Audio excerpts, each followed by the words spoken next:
What do you make of the aggressive rhetoric of Emmanuel Macron and others European leaders? I think one of the problems of, or one of the revelations of this war was the European Union. And European Union member leaders, like including France, French leader Emmanuel Macron, and they kind of basically they made the European Union kind of more belligerent now and more kind of pro-war than even the United States now under Donald Trump. What do you make of Zelensky's proposal to meet Vladimir Putin in Istanbul this Thursday? I think Zelensky accepted this offer of Putin of direct talks between Ukraine and Russia um, only because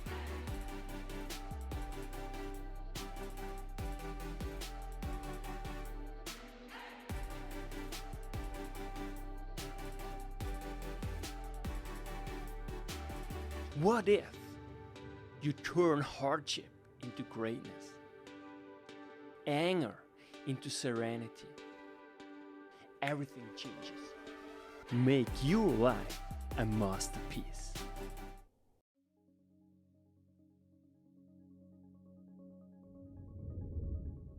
Welcome, I'm Yannick, your host, and now joining me, a political science professor at the University of Ottawa, Ivan Katchanovski, to discuss the Ukraine-Russia war.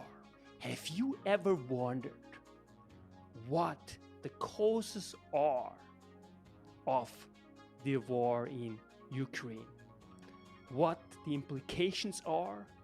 Why there might be different causes and effects that we have anticipated so far, and how to think and really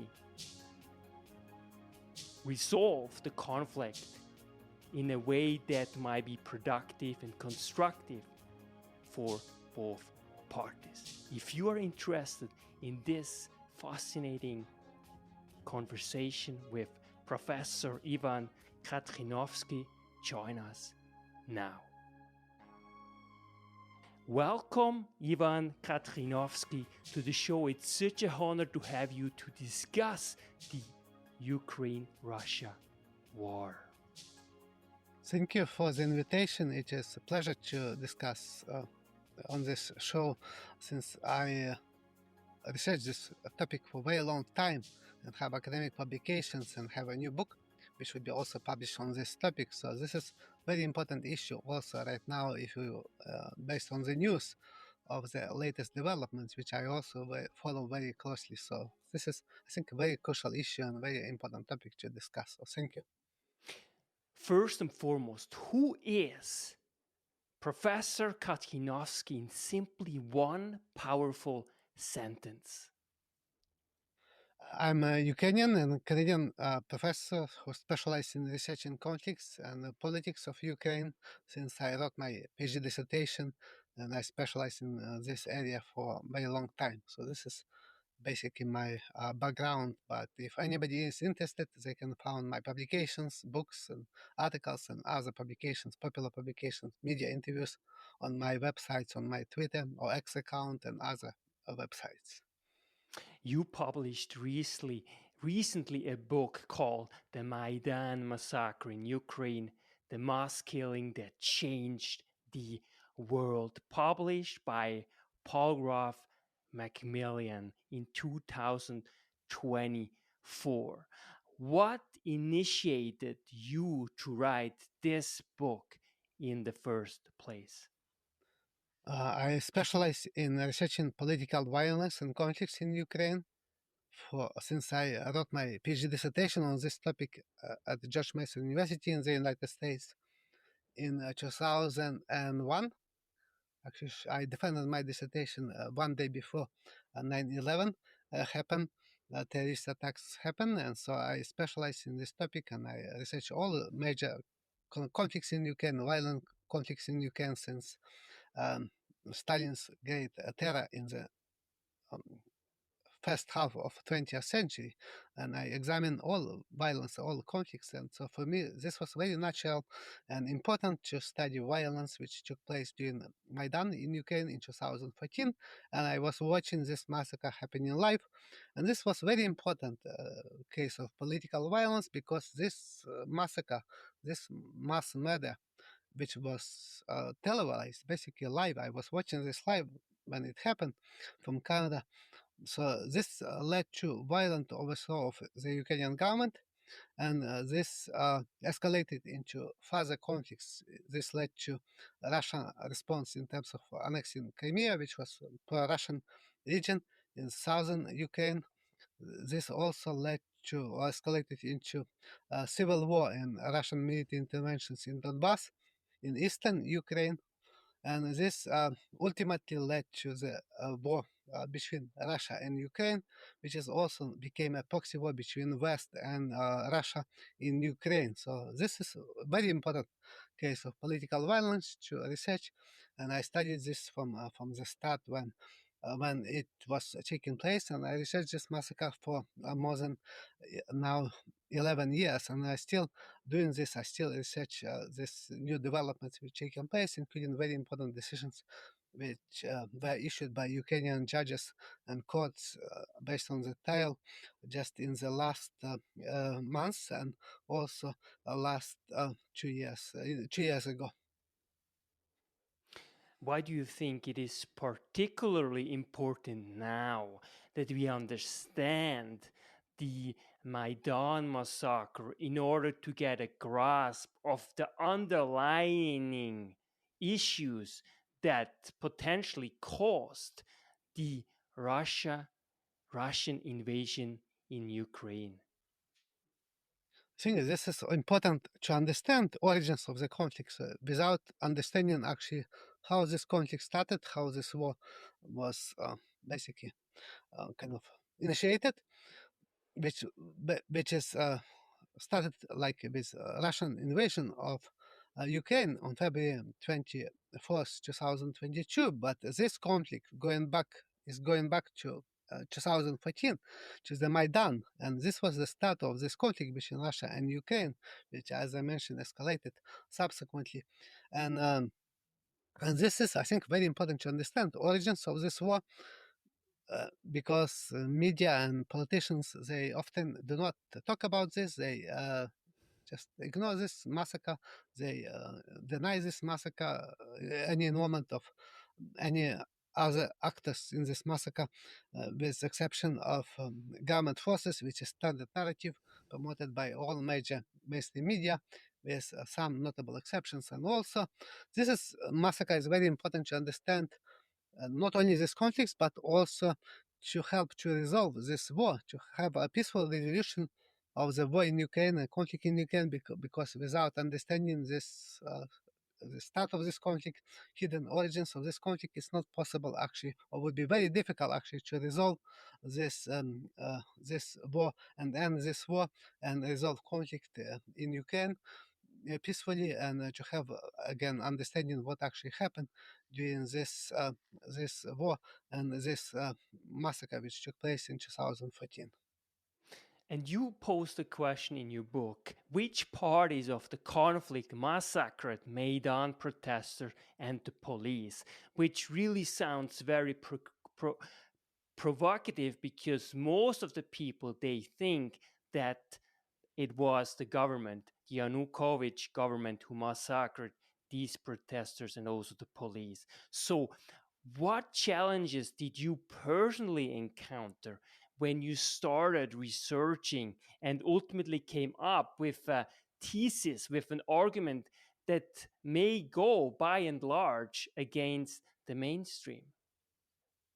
I was asking this question actually: who perpetrated Maidan massacre? Since after it ended. So I asked the same question at University of Ottawa, my university academic seminars in which I participated. I asked the same question in academic conferences which I attended, and I published my peer-reviewed journal articles based on the same research question, and I published a book which is open access book also based on this question, trying to answer this question, because as a scholar, I need to rely on evidence. And I cannot just accept for granted what politicians say, what government officials say happen, or what the media tell us happens. So I need to look into evidence. This is like evidence-based political science, like you would have in evidence-based medicine, not just relying on some kind of claims without any evidence. And since I was watching this massacre taking place live, immediately I noticed that there was discrepancy how this mass murder was reported by the media, by the governments, and what I saw myself. I was watching live all these internet streams and television broadcasts. But next day, when I wanted to examine them, to go back to view them as I did many days before, during the Maidan violence which taken place in Kiev, I was not able to find this footage. It basically disappeared. So the most important live streams from the massacre, they disappeared from websites which were not only Ukrainian websites, but also from websites which were uh, uh, uh, again a website of Radio Liberty or Radio Svoboda, which is U.S. government-funded media organization. And so this they disappeared, and this was very strange because when I was watching this footage, you saw basically violence by the kind of by you have violence, you have of both sides, you have clashes, but they were not using live ammunition, and then suddenly you see Maidan activists being killed, police members being killed, and at the same time, the media coverage of this massacre was that this was basically fault of the police. They ignore completely shooting and killing of police members at the start of this massacre. Even so, I was watching this live, and footage disappeared, and afterwards you have shooting of the Maidan activists. But you have also footage shown by of police members shooting with Kalashnikov rifles, and this was presented basically as definite evidence that they were responsible for this massacre. But if when you watch this footage, and I am very familiar with the area in this where this massacre took place because I was student in Kiev, I visited the same area for very long time. For years, and I stayed in the Hotel Ukraina, which was location of snipers who shot Maidan activists. So I knew the area very well, and I saw, based on the footage and my knowledge, that the time when police was shooting with live ammunition did not coincide with time and location when specific Maidan activists were killed. So this was not actually evidence that police were shooting. There was lack of such evidence, and then I saw basically immediately all this Maidan kind of narrative promoted as basically as a fact, accomplished basically as a proven fact. Even so, there was no such evidence.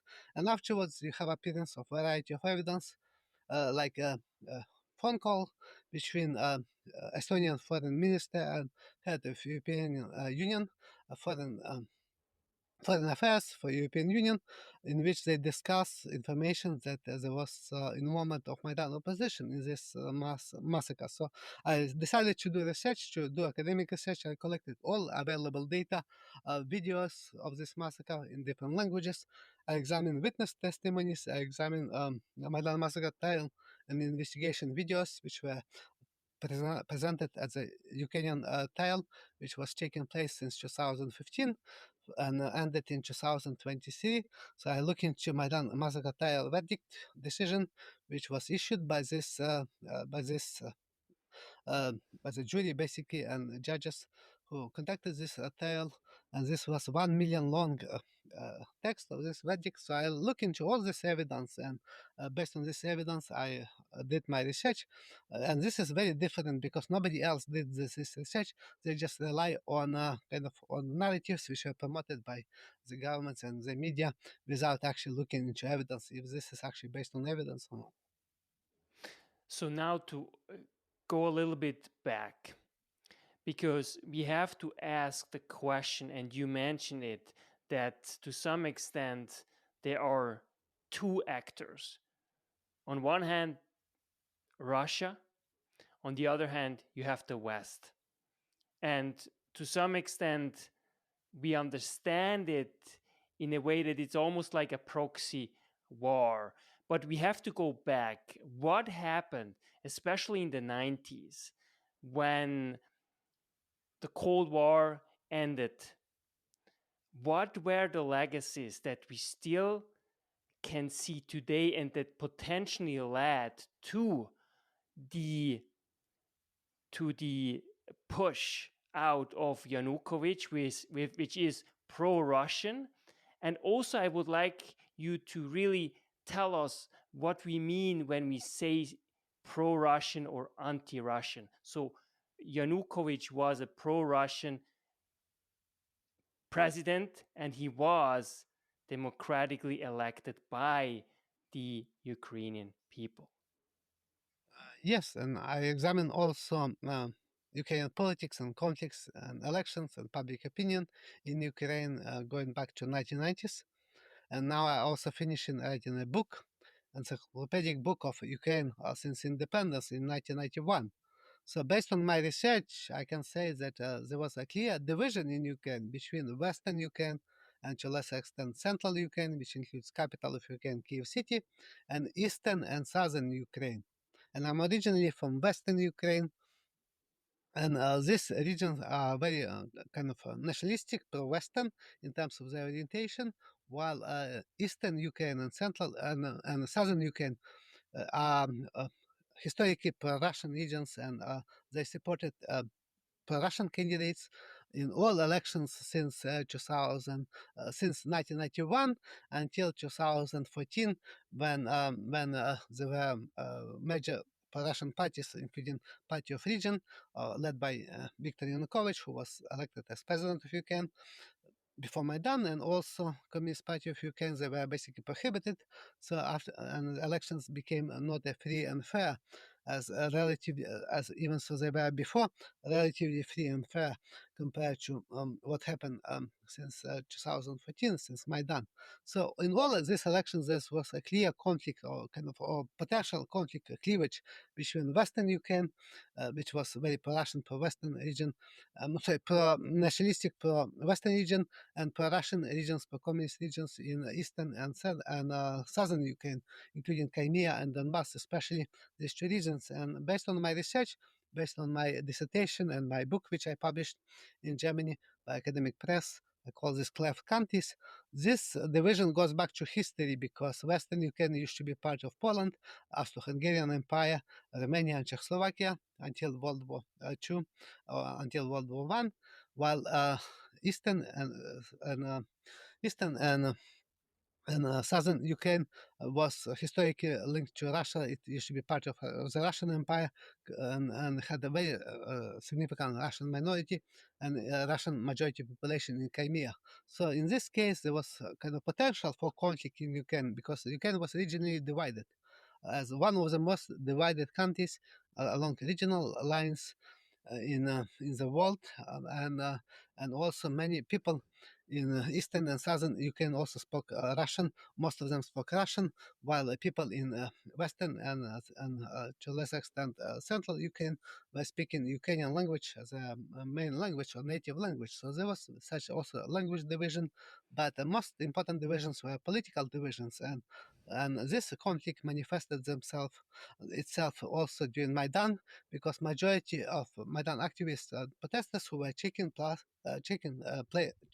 in anti-Yanukovych demonstrations were actually from Western Ukraine and to a lesser extent from Central Ukraine, including Kyiv, capital of Ukraine, but in Eastern and Southern Ukraine there was very big support for Maidan based on public opinion polls and based on size of pro-Maidan demonstrations, and there was also strong anti-Maidan movement.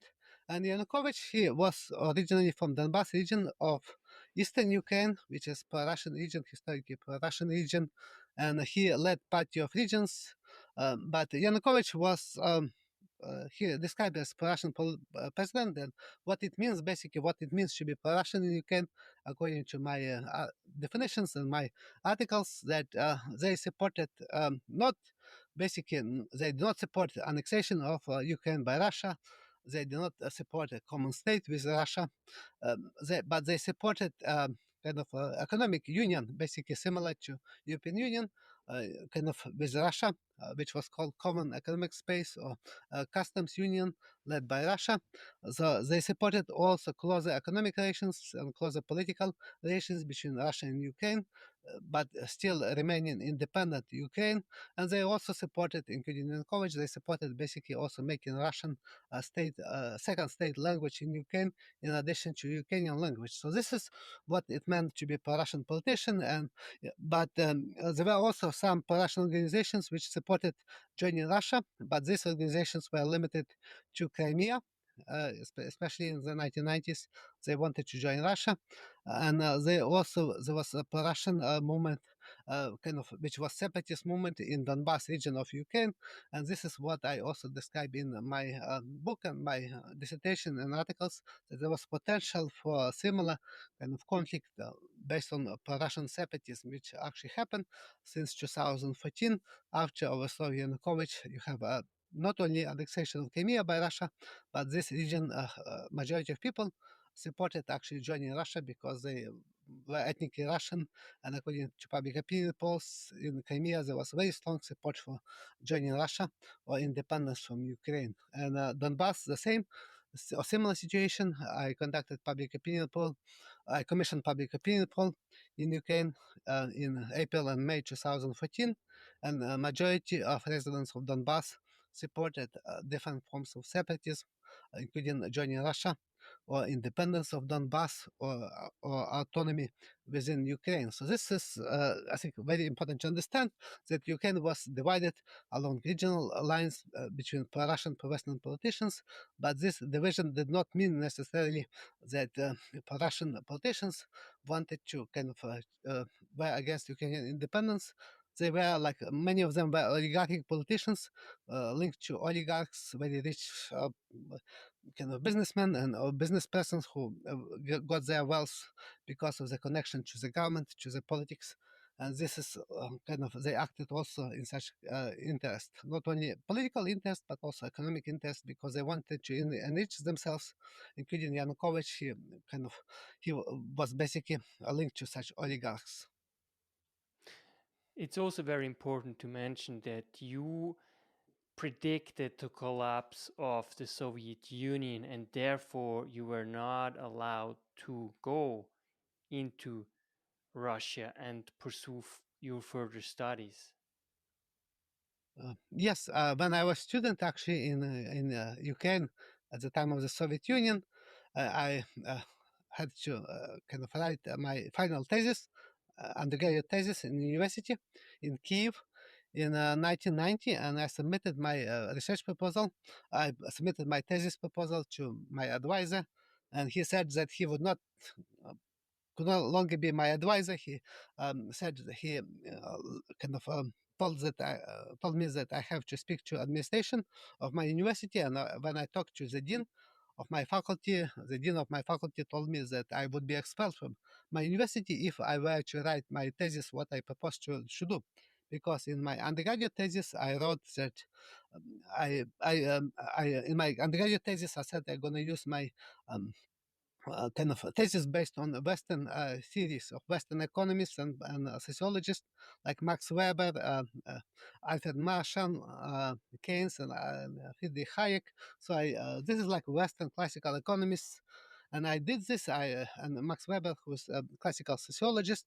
So I wrote my thesis anyway, even so I had a set of being expelled from university. And in my thesis, undergraduate thesis, I wrote that Soviet system was not efficient compared to free market economy or market economy based on this series of Western economists and Max Weber. And they did not expel me after I wrote my thesis, which was actually in Ukrainian language, which was also very unique because education of at the time in universities was Russian language based.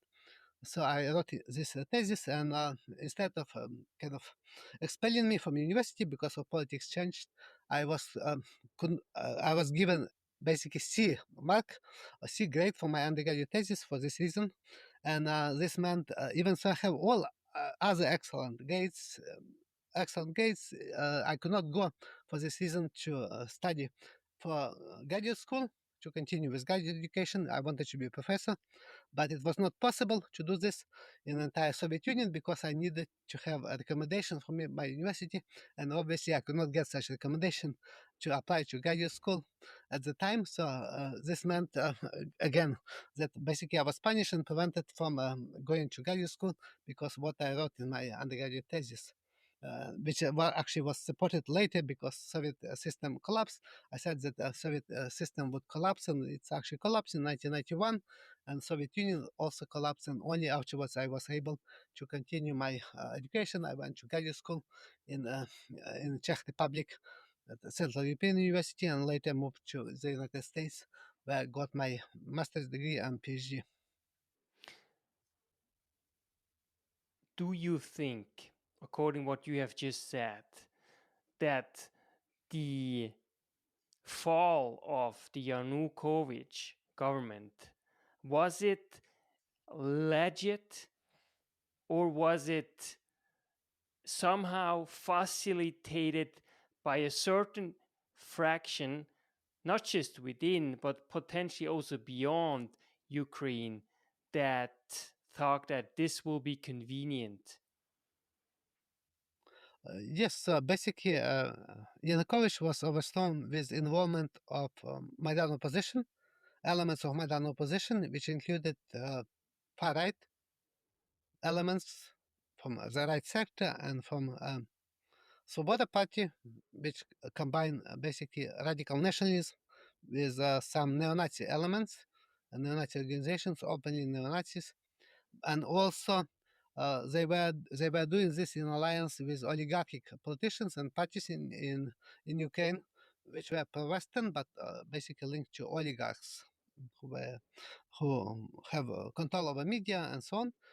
But this overthrow of Yanukovych was also done with de facto, at least de facto, support of Western governments. And I present all this evidence in my studies, in my book, in my peer-reviewed journal articles, and my conference papers and popular publications, popular media publications and interviews. So all this evidence shows that there was involvement basically of far-right elements of Maidan opposition, oligarchic elements of Maidan opposition, but also de facto, at least de facto, support from Western governments for this undemocratic, violent, illegal, and unconstitutional overthrow of Ukrainian government in 2014, which led to such conflicts. And such evidence includes uh, eyewitness testimonies, witness testimonies. You have also admissions by members of Maidan sniper groups, some of which were from Georgia.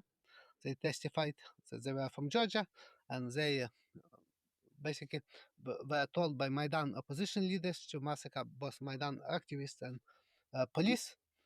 There are also kind of interview interviews from members of far-right Svoboda Party in which they said that Western representative met with members on leaders of Maidan opposition leadership, including Svoboda Party, far-right Svoboda Party, in around February of 2014, few weeks before the Maidan massacre, and they discussed actually how many uh, people need to be killed or would have to be killed on Maidan during Maidan protests and violence for the Western governments to stop recognizing Yanukovych as a leader of Ukraine. And so they said, they asked, Maidan opposition leaders asked this Western representative, is 5 people enough? And this Western representative said, no, 5 people not enough. They said like 10, 10 is not enough, 20, 20 is not enough. And they said they agree with this Western representative that 100 people would be enough for the West to kind of to stop recognizing Yanukovych government because he would be held responsible for this for their murder. And this is exactly what happened on the day of Maidan massacre. Maidan opposition declared number of Maidan activists who were killed as heavily handed. So they said there was a heavily handed of Maidan activists, which is exactly kind of matches what this target of 100 people to be killed. Even the number of Maidan activists who were killed was less than 100. They included people who were not killed on Maidan. Some of them were killed in other areas of Ukraine. Some of them just died from health reasons like heart attacks and so on. Even so, they were on Maidan, but they died from like uh, illnesses and so on, but they were included in this list of 100 or heavily 100, and this is led immediately to the Western governments to stop recognizing the Yanukovych government. And there is also a memoir by Joe Biden, in which he wrote that he called Yanukovych right after the Maidan massacre and told Yanukovych that he was responsible for this Maidan massacre. And he said that Yanukovych have not only to leave his position as president of Ukraine, but also he have to flee Ukraine. And this is exactly what happened. So basically, you have no investigation by Western governments and acceptance immediately and support for this violent overthrow of Ukrainian government. Even so, it was clear from the start that there was no evidence that Yanukovych or his government or even police members or snipers massacred Maidan activists. So this was kind of, I think, a very clear sign that there was Western support, at least de facto Western government support, including support from Joe Biden and his administration. And Biden at the time was vice president for the Obama administration. So there was such support for overthrow of Ukrainian government, and this is continues since then. There was no investigation, no admission by the Western governments of what actually happened with the Maidan massacre, and they basically tried to pretend that this was democratic, peaceful kind of overthrow and legal, constitutional overthrow of undemocratic government of Ukraine. Even so, this was just opposite, based on my research and based on evidence. Why do you think that Western governments would have vested interest in making people kill people in Ukraine to gain in one way or another influence in Ukraine? I think initially Western government supported this overthrow of Yanukovych government by saying that they supported democracy, they supported like Maidan opposition, which was they proclaimed this was democratic movement, and they said this was legal overthrow and so on. But in fact, they kind of based on my research and based on what happened afterwards, they supported this overthrow, as I mentioned, illegal, undemocratic, and violent by means of a force-like Maidan massacre. They supported this overthrow of Yanukovych government because of geopolitical reasons. They did not care about Ukraine. They did not care about casualties, how many people would be killed. They do not care about actually democracy, rule of law, kind of human rights, legality, constitutionality of this overthrow. And afterwards, what happened? They regarded Ukraine as a tool, again, as an important tool, as an important prize to contain Russia. And this explains why Western governments supported this illegal and constitutional, basically mass murder, and people who came to power were implicated in this murder in Ukraine, but they were proclaimed and supported by the West. And this is kind of very important because Ukraine was regarded as a very important way to contain Russian influence during Maidan and after Maidan, and afterwards now during the war between Russia and Ukraine. Ukraine was used as a proxy by Western governments to also to weaken Russia, using basically Ukraine and Ukrainian lives. Even so, this war had devastating consequences to Ukraine, but it was supported by the West without any possibility of Russia being defeated. And but again, Western government supported this war. Even so, you have such devastating consequences to Ukraine and Ukrainians. And right after Maidan massacre took place, and after a new government came to power in Ukraine, after Yanukovych was basically fled Ukraine because he was falsely accused of being responsible for Maidan massacre, and he was also subject of assassination attempts by members of Maidan opposition, including far-right opposition. So this you have creation of new government, which became basically a client state of the United States. It became dependent and supported by the West, but it was not kind of fully independent because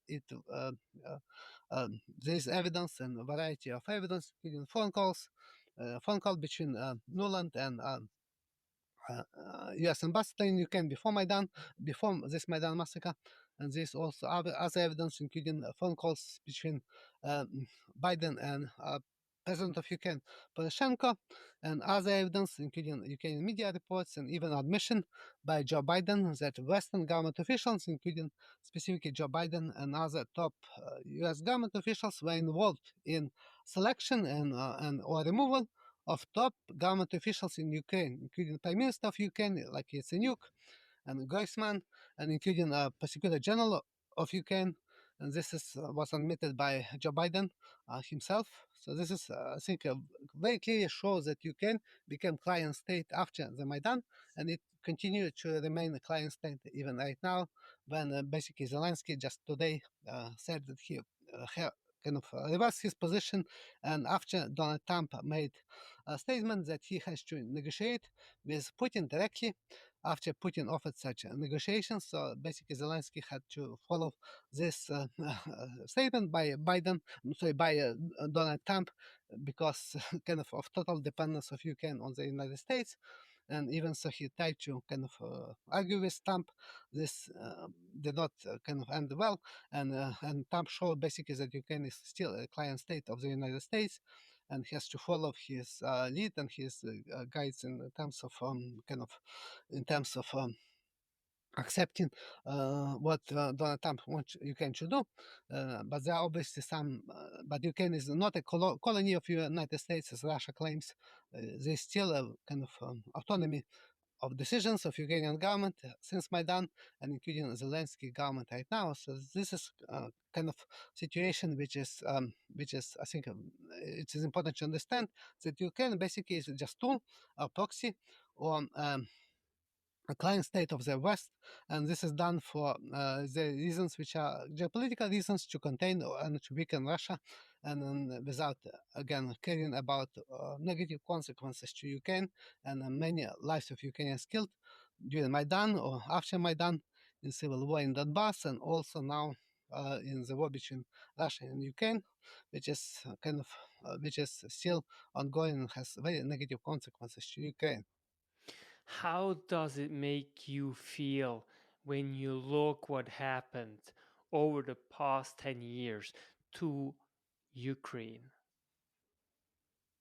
I think this is kind of very difficult to experience this, because as a researcher, I kind of I specialize in researching violence. I researched violence during World War II, which was much more devastating conflict in Ukraine.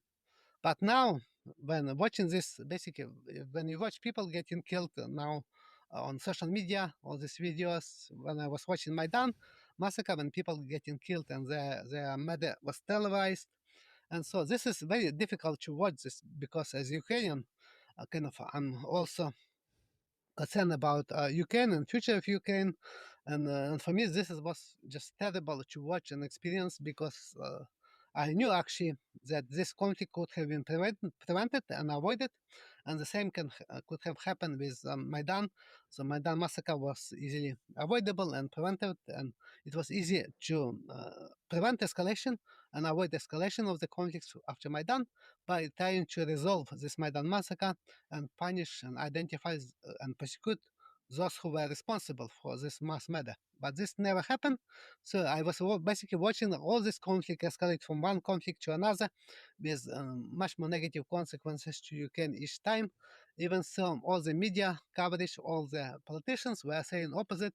They said that again, Ukraine was winning this conflict, that Ukrainians are supporting such conflicts and so on. They want that they defeating Russia and so on. Even so, this was total propaganda and total disinformation, because I was kind of it was very clear since Maidan massacre that media and politicians and government officials, they did not care about actually evidence. They just wanted to do this kind of narrative, promote narrative which was politically convenient and not based on any evidence, and they would ignore and kind of deny all the evidence which was available about Maidan massacre. The same happens with other conflicts, like war in Donbass was presented as a not civil war, but as a war between Russia and Ukraine. Even so, majority of scholars, including myself, who research this conflict, classifies this as a civil war with Russian military interventions. And now this war between Russia and Ukraine also became a proxy war between West and Russia in Ukraine, and this was also denied until recently, until Boris Johnson and a new Secretary of State of the U.S. Rubio, Mark Rubio, admitted that this is basically proxy war, and so now it kind of basically whatever what we were saying, what I was saying based on my research, now is supported by admissions by top politicians in the West. But I think this is kind of still already too late, and media still misrepresents all these conflicts starting from Maidan, going back to war in Donbass, and now this Russia-Ukraine war. So this is nothing unusual, and because I study other conflicts as well, so I was watching this kind of conflicts in other countries. So this is quite kind of consistent with media coverage, which is not reliable and based on kind of often misrepresentation of what was going on. And this was especially clear during the Maidan Massacre in Ukraine. Before we really go and talk about how it could have been prevented and what are potential steps that the new administration, Russia and Ukraine, have to take in order to settle this devastating conflict, what I always find mind boggling is the following. No one is talking about the hundreds of thousands of mainly men, young men, in their very best in their lives, sent out into this war to just be killed. I have been traveling every year. I go in the summer. I spend my summer in Europe, and I see time and again very young mothers with children without a man. And every time I talk to these women and their children, it always becomes obvious that they are from Ukraine. So to me, that's just in terms of from a humanitarian aspect, it's just so crazy. And in addition, the fact that, as you laid out, though, the history is very complex, it's very diverse, it's not monolithic at all, it's very diverse. So we have to take this into account, and I think that's also one of the reasons why people are so misled.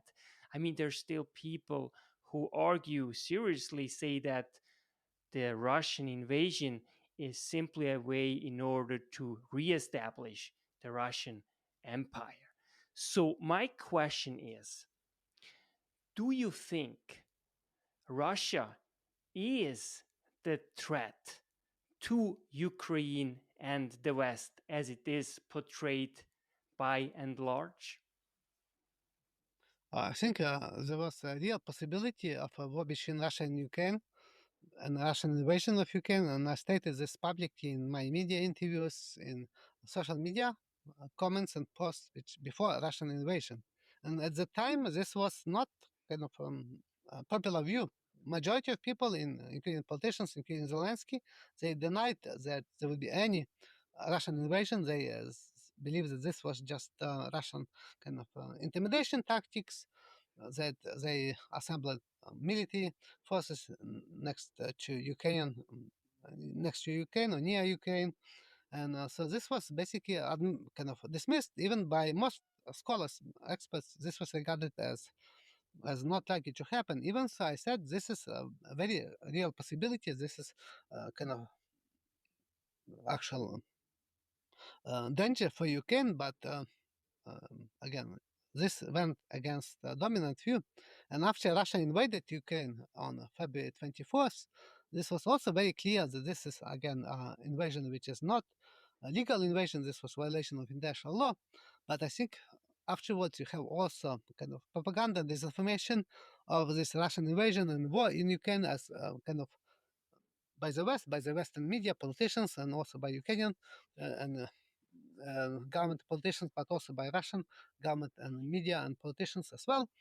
So basically, they presented very different opposite narratives, and Russia claims that they wanted this was not a war, this was special military operation, and they wanted to prevent genocide of ethnic Russians or Russian speakers in Ukraine, which is not supported by any evidence. There was not such genocide. Again, according to common definition, academic definitions of genocide in Ukraine, and also this was clear case of war, and it was not legal under international law. But Western government narratives and Ukrainian government narratives, and which was basically taken at face value by media, mainstream media in the West and Ukraine, was that Russia wanted to occupy entire Ukraine. That they wanted to capture Kiev and all other major cities in Ukraine. They wanted to restore Russian Empire because they wanted to make Ukraine part of Russia, not only kind of Donbass, but other regions of Ukraine, all other regions of Ukraine, they also said that Russia wanted to use the Ukraine invasion of Ukraine as a first step to launch a war against Baltic states and against Poland and against other countries like Romania and potentially Western Europe, including Germany and France and so on. But this was not based on evidence. This is also, and they also claim that Russia was conducting genocide of Ukrainians, and this is again, all these claims were not supported by evidence, and they were contradicted by the evidence. And I examined these claims, these narratives, and evidence actually in my forthcoming book about the Russia-Ukraine war and its origins. And this book would be published also by major Western academic press this summer. And in this book, I look into all these arguments, all these reasons for the war, which were presented by the media and politicians. And I basically say that this is also not supported by evidence, by the data. And even so, you have such claims often taken at face value, not only by the media, but also by many people who are not familiar with this conflict, not able to distinguish between propaganda and disinformation and actual evidence-based research and evidence-based conclusions. So this is, I think, very clear that this deliberate misrepresentation of this war by Western governments and media, claiming that this is was motivated by kind of Russia trying to eliminate Ukrainians as a nation, as a people, and also wanted to make Ukraine as part of Russian Empire. Based on evidence which I presented in my book, I can say that Russia wanted to include Donbass, eastern part of, which is part of eastern Ukraine, which was led by separatists since 2014, and but not recognized by any other country, so even Russia, until Russian invasion of Ukraine, or until a few days before Russian invasion of Ukraine. So Russia wanted basically to support the separatists in Donbass, as they did in Crimea, but Russian invasion initially did not want to even include Donbass as a part of Russia. Russia and Ukraine negotiated a peace deal in Istanbul in 2022, in March and April, and according to this peace deal framework, which was accepted by Ukrainian government representatives and by Russia, and was very close to being finalized, but was blocked later by the West, by Boris Johnson and by Biden administration. So basically, this peace deal included Russian withdrawal of Russian forces from all the regions of Ukraine, with the exception of Crimea, whose status need to be discussed by Ukraine and Russia in the future, like in 20 or some years later, and also Donbass. Status of Donbass was to be decided by negotiations between Zelensky and Putin. And Russia would have to withdraw basically their forces from all other regions of Ukraine, including areas near Kiev, and also areas of Zaporizhia and Kherson region in southern Ukraine, which was occupied by Russia at the start of this war. And Russia withdrew their forces from Kiev region, Kiev area, and all other regions in near Kiev. After this peace deal framework was accepted by the Ukrainian government, and so this was kind of a result. This will show basically that Russia did not want to occupy Ukraine, even regions and parts of Ukraine which were occupied by Russia. Russia did not want to annex them, not to make under full Russian control or permanent, permanent Russian control. And there was also no evidence of any local administration created by Russia after during occupation of these regions, with the exception of Donbass. So in Donbass, there was a creation of separatist government and administration at the locations which were controlled by Russia or kind of captured by Russia and separatist forces. But in all other regions of Ukraine, there was no even local administration created by Russia, by Russian occupation forces, and this meant that they did not intend to kind of to govern these areas. They wanted to withdraw these forces. So basically, the goal of Russian invasion, most important goal of Russian invasion, was to kind of pressure Ukraine to accept kind of a peace deal under Russian terms, which meant neutrality of Ukraine, no NATO membership of Ukraine, and also kind of they say kind of demilitarization of Ukraine, and also Russia, I think, might have wanted to have a regime change in Ukraine, which would be part of this is a kind of agreement or would be a consequence of such agreement to make Ukraine kind of more neutral, not in terms of pro-Western orientation, but more neutral or pro-Russian in terms of its orientation, as for instance, similarly to neutral country like Georgia or similarly to pro-Russian country like Belarus. So, what you're basically saying is that Russia has as much reasons, if we follow the Russian logic, to justify the invasion as Ukraine has to defend itself in one way or another, because both feel a imminent threat to their national security. On one hand, we have the Russians who feel if Ukraine will join NATO, that this is a existential threat for Russia. Now, as one of the major four powers, and correct me, Professor, to me they are USA, China, India, and Russia. Those are the four superpowers in this world. In other words, and help me if you don't agree, it almost looks like as the US missile crisis when Cuba had basically these missiles just about 100 kilometers away from the US border. And obviously, the US could never ever accept that there is a country who is affiliated with the former Soviet Union has missiles so close to his country. Do you think this example illustrates a little bit where the Russians are coming from in order to understand their rationale in invading Ukraine? Because Russia, as I understand you correctly, doesn't really have any ambition to go back to the former Soviet Union and take further territories, because it showed that they can't even take control of Ukraine within 3 years. I think this is more complex, which I also examine in my book and in my academic publications and conference papers.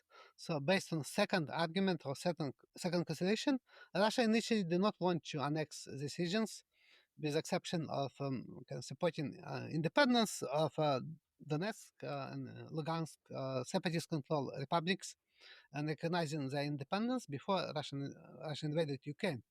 But kind of as a borders which included also part of these regions of Ukraine which were controlled by Ukrainian government. But after the failure of Minsk agreements, after the Western countries blocked Western agreement, sorry, Minsk, not Minsk, but Istanbul peace deal agreements in spring of 2022, Putin policy changed, and Putin decided and declared that Russia would annex Donbass kind of in territory, including regions part of these regions controlled by Ukrainian government, and also would annex Kherson and Zaporizhia regions, make it part of Russia, and Russia did this in October 2022, and this was justified by Russia. That they are historically Russian regions. They are kind of a part of so-called Novorossia, New Russia region, and this is based on kind of on argument or kind of perception by Russian government, by Putin, that this is kind of or historical claims to these regions based on kind of a Russian imperialist view or kind of but kind of a view of these regions as kind of part of Russia, and the same applies to some other regions of Ukraine which can potentially be a part of Russia.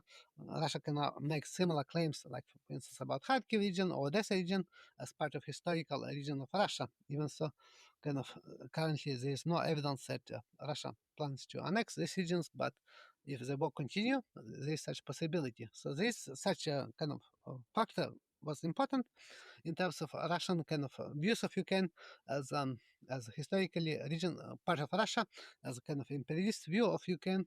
But this was secondary factor. So this was not the most important factor for the reasons which I mentioned. It only came into play after the failure of peace deal, which would have basically Russia would have abundant control over kind of regions of Ukraine which were occupied by Russia, and again and make Donbass or trying to recognize Donbass and Crimea as at the time as kind of as is a part of Russia, kind of, or in case of Donbass as independent kind of from Ukraine, independent state from Ukraine. But most important factor was kind of going back to this conflicts, Maidan Massacre, which escalated into the Russian kind of conflict between Russia and Ukraine and escalated into war between Russia and Ukraine. So this is kind of was not an unprovoked war, as Western governments and media claim, but there was also no kind of evidence and there was a real evidence and kind of real danger or kind of security threat from NATO enlargement of Ukraine and the fact that Ukraine became client state of the West after, or United States in particular, after the Maidan overthrow of Ukrainian government. So this is kind of important factor, NATO membership or NATO accession of Ukraine, which was a potential for Ukraine to become NATO member, goal of Ukraine becoming NATO member, and de facto case that you can stop to be a neutral country after Maidan and became a client state of the West, in which Western governments basically had control over Ukrainian politics and policy to a large extent, including government official nominations and so on. And decisions like, including kind of decisions like starting war in Donbass, kind of was also you have involvement of the Western governments, in particular United States officials, according to the evidence which was presented. But these security threats to Russia, which were real, were inflated by the Russian government to justify this invasion, because in contrast to Cuban Missile Crisis, or in kind of in contrast to claims by Russian government, there was no imminent danger of Ukraine becoming member of NATO, or there was no imminent danger of any Ukrainian attack on Donbass, which was controlled by separatist forces, which were supported by Russia.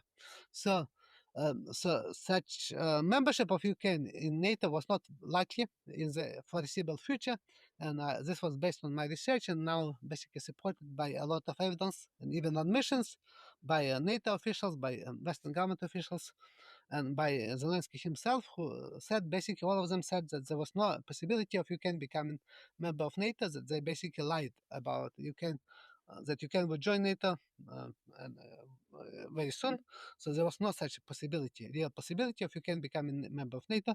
There was also no evidence of a deployment of any NATO missiles or any such weapons which can threaten Russia militarily from Ukraine uh, as offensive weapons as was placed in Cuba during the Caribbean Missile Crisis. So this is kind of important to understand. So this was important factor, much more important than Russian imperialism in starting a Russian invasion. But Russia invaded this security threat from Ukraine in terms of NATO membership and not and Ukraine becoming client state of the West and kind of and being used as a proxy or kind of or tool against Russia. Russia inflated this danger in order to justify their invasion. So this means a Russian invasion was not justified legally, and because Russia justifies this as a kind of a need to invade Ukraine because of such security threat, imminent security threat, but there was no such imminent danger. So this is very important kind of to understand this conflict. So each side also kind of misrepresent this conflict and its origins, and so it's important to look into evidence of actually what happened and and so I can say that based on this information, not only Western governments and media and Ukrainian government in the media misrepresented this conflict, but also Russian government and media also misrepresented this conflict and this war and its origins and its nature. So each side kind of makes claims which are often based not on kind of evidence, but based on politically convenient considerations and narratives or based on propaganda and disinformation. What would have changed if Russia would have joined NATO as Boris Yeltsin suggested in the 1990s?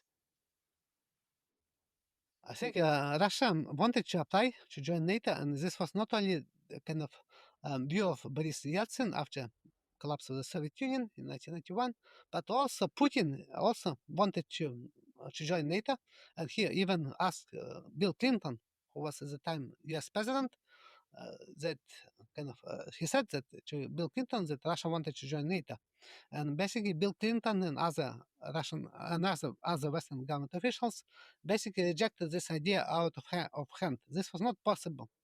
As I said, there was no such possibility of Russia joining NATO, and I think a similar situation was with Ukraine, as I mentioned, kind of in my paper and my articles which I published about politics of enlargement of NATO and European Union countries. But in contrast to Russia, Ukraine was offered such possibility, kind of a prospect for joining NATO during Bucharest summit in 2008. Even so, again, there was no real possibility of doing this. This was kind of written on a paper, so this became a real issue, kind of which Russia used to kind of justify this invasion of Ukraine. But this was a real threat. This was a real security threat for doing this. But in the West, Russia kind of is perceived as a competitor, as kind of as a country which challenges Western dominance, so kind of U.S.-led world order. And for this reason, again, Ukraine was used basically to contain Russia and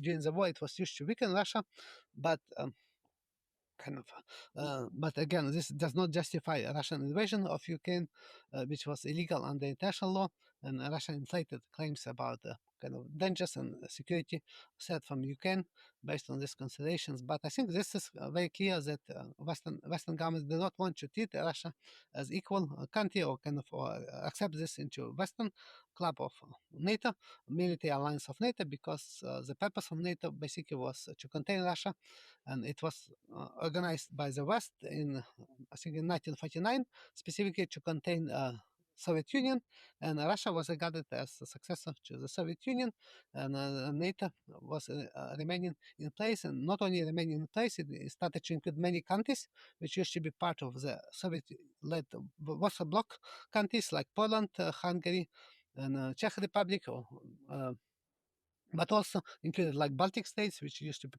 part of the Soviet Union. And Ukraine was regarded in this case as just another member of European Union, of NATO, another part of the Soviet Union, which could be part of NATO, and used for specifically also to contain Russia, to weaken Russian influence, and to kind of to be used against Russia. And in this case, I think it was very clear that there was no real possibility for Russia to join in NATO. Even so, kind of Western politicians were talking about all this new world order and kind of an equality of countries and so on. But in actual politics, this is much more complex and based on interests and not kind of such statements which are often kind of done just for public relations reasons and not for actually reflection of actual views of politicians who make such decisions about enlargement of military alliance, enlargement of NATO, and other issues. Where has international diplomacy failed the past 30 years? I think there are a lot of failures of diplomacy, kind of, and specifically, I think a major failure of diplomacy was after the collapse of the Soviet Union in 1991. And this collapse in the West was presented basically as a defeat of the Soviet Union by the West. So this was major misunderstanding actually what happened, because collapse of the Soviet Union was basically a result of policies, internal policies of the Soviet Union under leadership of Mikhail Gorbachev, who initiated reforms in perestroika and glasnost policies.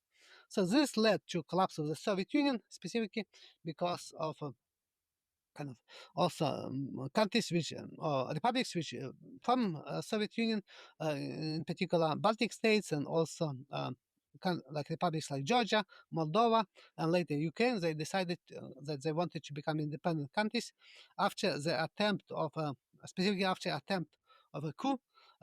Which was led in August of 2000, in August 1991, by a hardline opposition within Soviet leadership to Mikhail Gorbachev. So this is a kind of collapse of the Soviet Union presented opportunity basically to have a new kind of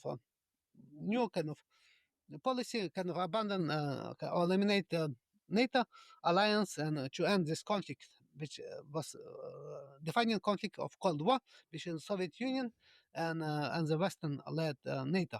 But this was not used. Actually, they decided instead to enlarge NATO. So enlargement of NATO became a major factor which led ultimately to the Russian invasion of Ukraine, and also to conflict between Russia and the West. And this is, I think, was major failure, kind of in this case, after the collapse of Soviet Union, and also collapse of kind of relations between Russia and the West, and also kind of start of conflict between Ukraine and and Ukraine and the and Russia. But I think another major failure of diplomacy was failure to prevent this war between Russia and Ukraine, because it was possible to prevent this war. There was such possibility to have a peaceful resolution of this conflict, for instance, by recognizing um, autonomy or independence of Donbass, led Donbass separatist regions in eastern Ukraine, and just de facto or de jure, kind of, or specifically de facto, it was possible to do this within still as a part of Ukraine, and also for Ukraine and to the West admit that Ukraine would not become a member of NATO. So it was easy to do this. There was no need to to abandon the Ukrainian membership in NATO, because there was no such real possibility in the first place. So it was easy for the West and for Ukraine, basically Ukrainian government, to state that Ukraine would not join NATO. It would become a neutral country, like, for instance, Austria or Switzerland and so on. And this would have prevented the Russian invasion of Ukraine and the war between Russia and Ukraine. So this is a major failure of diplomacy, and also kind of which has very negative consequences. Another failure of diplomacy was actually possibility of peaceful end and peaceful resolution of the war between Russia and Ukraine after the Russian invasion already started. So I mentioned already Istanbul peace deal framework, which was very close to being finalized between Russia and Ukraine, which could have ended this war in the spring of 2022, just a few months after the Russian invasion of Ukraine. But instead, Western governments, in particular Boris Johnson and Biden administration, they decided to use this war, to use this Russian invasion as to fight a proxy war with Russia using Ukraine, and they blocked this agreement, this peace deal, which was very close to being finalized. And this had, again, this not only presented a major failure of diplomacy, because it could have been a much better outcome for Ukraine and the West, but this also represented kind of very negative consequences to Ukraine and the West, because this war against Russia could not have been won. Even after Western countries started to support Ukraine and use Ukraine as a proxy, still Russia maintained its advantage. So it was very clear from the start, even from the start of invasion by Russia, or even before Russian invasion, that Ukraine would not be able to defeat Russia, or to kind of repel Russian invasion, even with Western country support. So in any case, the war in Ukraine would would end with defeat of Ukraine. The only question was how much defeat would be. Is it going to be partial, and how much territory Russia would control, and what kind of peace conditions would be. But there was no real possibility of defeating Russia, which is a major nuclear power and also has much bigger weapons and military potential and manpower potential compared to Ukraine, because there was no real possibility of NATO becoming involved in this war directly, because in such case conflict could be escalated into nuclear war between NATO and Russia, which is again was not of interest to Western countries. But now defeat of Ukraine in this war, and which is now I think clear to many people. The only question is how big it will be. Is also would mean also defeat for the West, because Western countries use Ukraine as a proxy in the proxy war. So now this defeat would also kind of mean defeat of Western countries, which would have negative consequences to the West in terms of their influence. And this defeat of Ukraine in this proxy war can also lead to a new world order, because this might lead to end of U.S. domination, U.S.-led world order, and now this possibility of multipolar world order in which you have other countries, including China and Russia, might have a much bigger influence compared to the start of this war. So I think this is kind of real consequences of this conflict, which would be very important not only to Ukraine and Russia, but also to many other countries. Which were not directly involved in this war, but countries which supported this war as a proxy war, but also other countries in the world, including like Africa and South Asian countries and countries in Latin America, because of these changes in world order as a result of this war. Why did Ukraine not say to Russia, we won't join NATO in order to avoid hundred thousands of deaths? I think it was easier to do, and this is, I think, Zelensky kind of an decision, but also decision by Western countries, because, as I mentioned, Zelensky kind of is the leader of country, leader of Ukraine, kind of, but Ukraine is a client state of the United States, basically a client state of the West. So decisions by Zelensky to continue this war and kind of trying to defeat Russia and to reclaim all the territories which were lost to Russia since 2014, including Crimea and Donbass, was totally kind of foolish. This is like major folly. This was totally decision which was not kind of based on any reality. This was wishful thinking, but it was basically used to justify continuation of this war and trying to continue this war for a very long time. And this decision by Zelensky was not just his own decision. It was supported and influenced by the West, but specifically by Western countries and Western governments who decided to support and use Zelensky government again as a tool as a client state, basically to weaken Russia in this proxy war. So in this case, this is like failure by Zelensky and by the Western countries, because if they said instead that they would agree that Ukraine would not join NATO and become a neutral country, this could have ended this or prevented this war and ended this war after it was already started by Russia. So it was easy to prevent and avoid this war. But I think this calculus became opposite, because it became beneficial for Zelensky to continue this war. He was rewarded as a politician, kind of who came from entertainment industry, like he was a comedian basically on Ukrainian television. So he was rewarded by the West with all this kind of glowing media coverage. He was presented as a new Churchill, kind of a hero, and as a kind of and given glowing media coverage, unprecedented kind of in modern world. Kind of, he was also given all these rewards, like all the kind of recognition. He was given standing ovations by the parliaments, by different governments, by different politicians who visited them, who visited him, and so on. So he was given basically a lot of money, also Western government support to finance Ukrainian government expenditures and continue this war.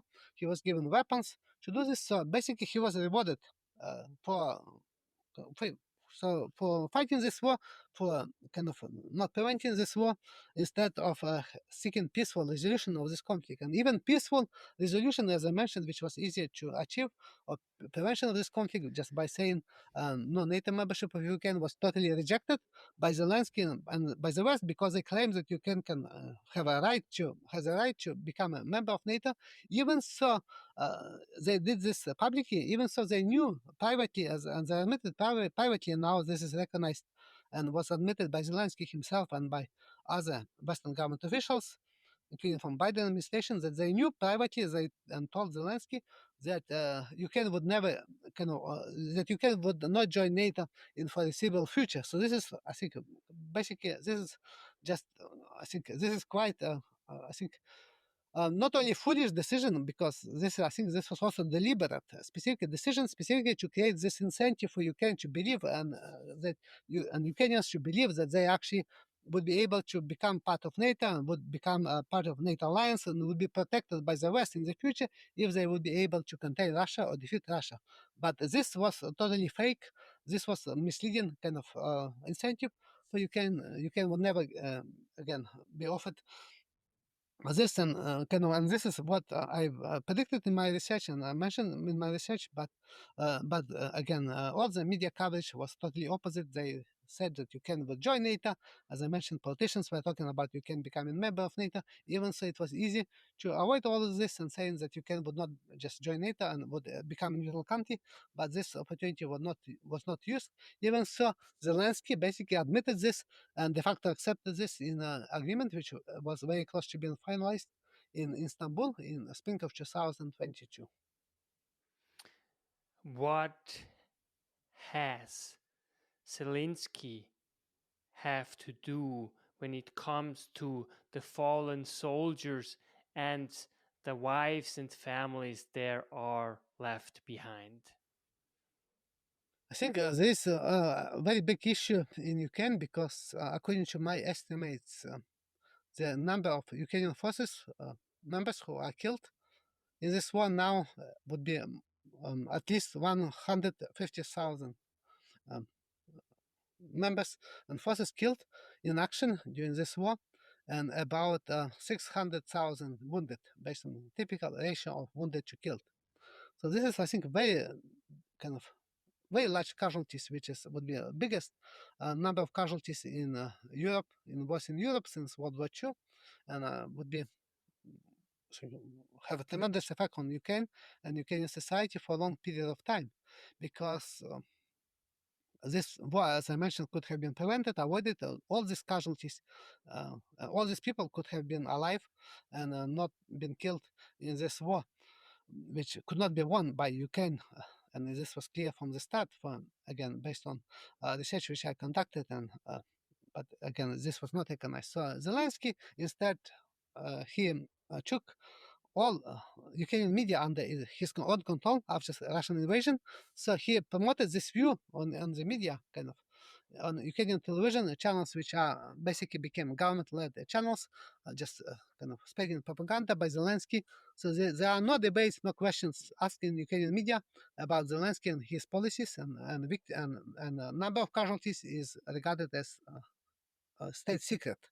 And Zelensky admitted he only said that the number of Ukrainian members, foreign forces members killed would be much smaller. He said like 40,000 killed, and recently I think he said 70,000 killed, and so on. But actually, number of casualties in Ukraine, number who forces who are killed, is much larger, because this is can be confirmed by a number of individual forces members who are killed and identified in Ukrainian media. There is a website which lists all these members by name, by place of their where they came from, and so on. And it's possible to say that now, kind of based on such evidence, that now, and similar to my research, as I mentioned, number of Ukrainian forces members killed would be about 150,000, and this is, I think, a very large number. But this is hidden from Ukrainians, so people in UK do not know about the extent of these casualties. And one way this is done, basically, to avoid giving information even to many people who kind of families of many soldiers and other members of Ukrainian forces who are killed, is to list people who are kind of who are very likely killed as missing in action. So you have very large number of Ukrainian forces members who are listed as missing in action, and they are not recognized as killed. Even so, I think they almost definitely they were killed because a number of Ukrainian POWs, prisoners of war, is already kind of known, and is just about 5,000 members of Ukrainian forces are prisoners of war in Russia, identified also by name, and there are prisoners exchanges between Russia and Ukraine of prisoners since the start of Russian invasion, but number of missing in action actually most of them are members of Ukrainian forces would be something like close to 70,000.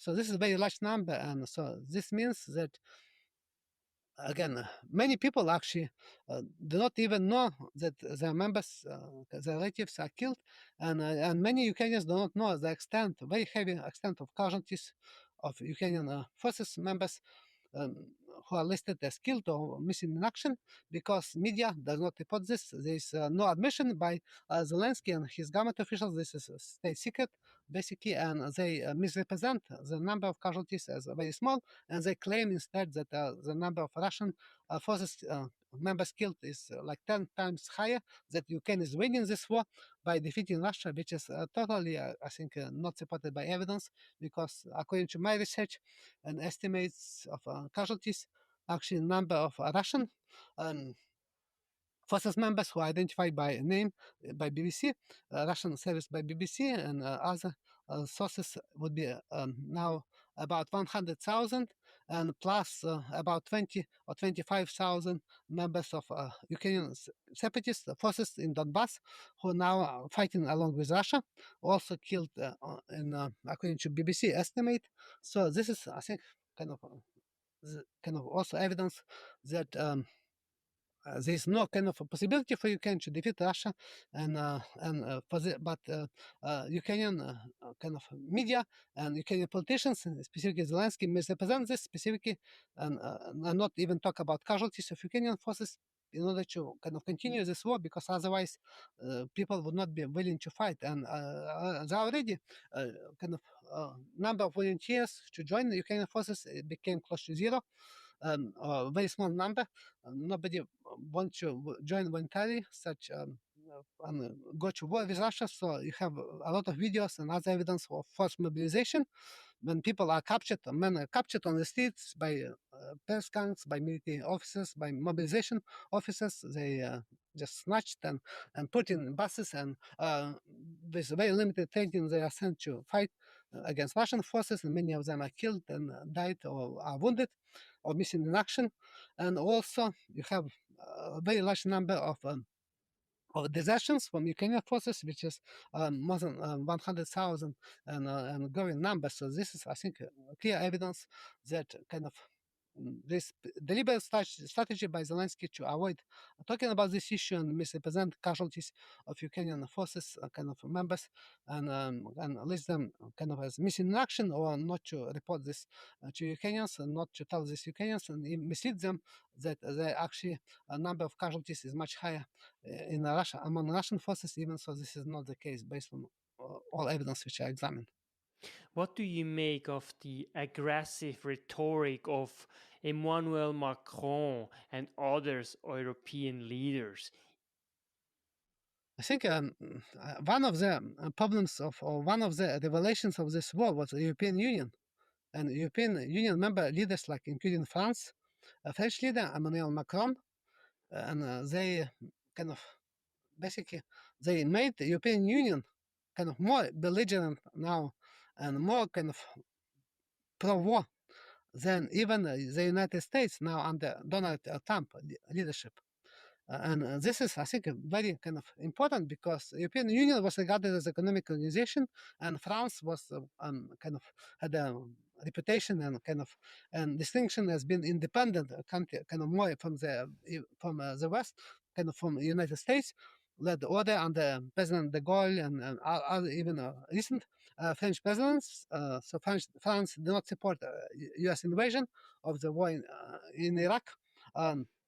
So it was also kind of even it kind of it tried to promote its own independent policy, and France was very instrumental in negotiating peace between Russia and Georgia during the war in Georgia after Saakashvili started a military operation to try to take back a separatist region of southern Ossetia and attack Russian military peacekeeping forces there, and Russia kind of invaded Georgia in response to this. So then President of France Sarkozy was involved in negotiating peace deal which ended this war between Russia and Georgia, because Russia could have captured Tbilisi, but Russia withdrew its forces, but annexed region basically recognized as independent regions of South Ossetia and Abkhazia, which were separatist regions controlled by separatists, which were supported by Russia, with presence of Russian military forces before the Russian invasion and before the war between Russia and Georgia. So in this case, there was possibility that Macron and other leaders of other European Union countries, including European Union, as an organization, could have helped to prevent and avoid this war in Ukraine. And I mentioned this in my media interviews. I think one way to do this was possible was to give Ukraine possibility or potential to become a European Union member. So if Ukraine would recognize that it become a neutral country, would recognize autonomy or Minsk agreements to Donbas separatist regions, and would abandon NATO membership, would say that you would not join NATO.